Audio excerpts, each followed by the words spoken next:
Ngozi married into the Okafo family with a smile that never left her face. Everyone in Enugu knew her as the quiet girl who greeted elders first and never raised her voice. But in that house, kindness was mistaken for weakness. Before I continue, if you love stories like this, hit that subscribe button because what happens at the end will surprise you. Her mother-in-law, Mama Chioma, treated her like a servant. Every morning before the cock crowed, Ngozi was already sweeping the compound, boiling water for everyone's bath, and preparing breakfast. Her husband, Emeka, worked in Lagos and only came home once a month, so Ngozi bore the weight of that house alone. "You better not sit down like a madam," Mama Chioma would say, even when Ngozi was heavily pregnant. Her sisters-in-law mocked her cooking, called her the woman with no family. Because Ngozi's parents had passed when she was young, she had no one to run back to, and everyone in that house knew it. Still, Ngozi never fought back.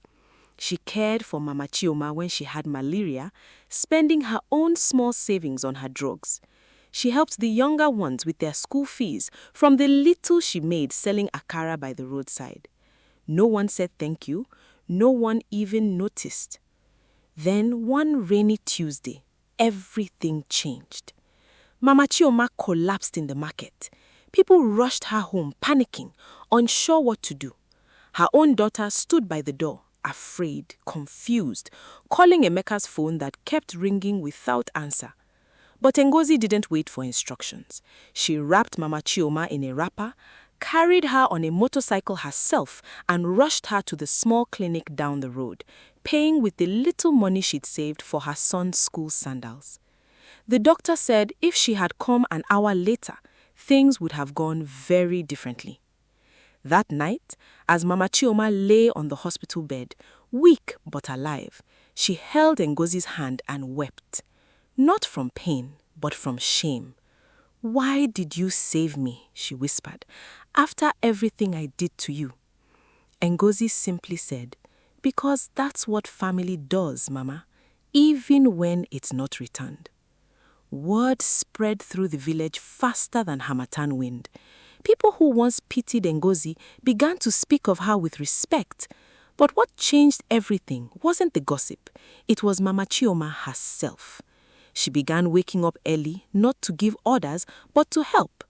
She stopped the insults. She defended Ngozi in front of her daughters, something no one ever expected to witness.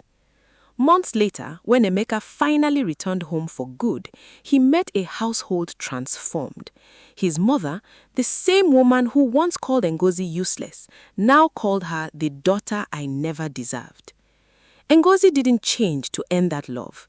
She was kind long before anyone noticed, and kind long after they didn't deserve it.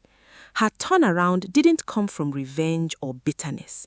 It came from a heart that refused to grow cold, even in a house full of coldness. Sometimes, the people who overlook you today are the same ones who will need you tomorrow.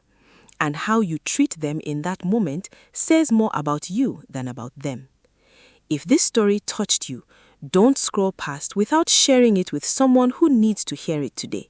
And tell me in the comments, do you think Ngozi should have kept quiet all those years, or should have she spoken up sooner? I'd love to know what you think.